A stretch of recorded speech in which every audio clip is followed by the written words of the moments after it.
How to join PPR joints, a step-by-step guide. Step 1. Preparation.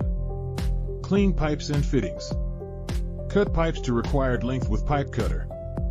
Ensure pipes and fittings are free from dirt and debris. Step 2. Heating. Use PPR welding machine. Set temperature to about 260 C. Heat pipe and fitting ends evenly. Step 3. Insertion. Quickly insert heated pipe into fitting. Ensure proper alignment. Hold together firmly for a few seconds. Step 4. Cooling. Let the joint cool undisturbed. Wait several minutes for strong bonding. Avoid moving the joint during cooling. Step 5. Testing. Check for leaks. Apply pressure or use water test. Confirm tight, leak-free seal.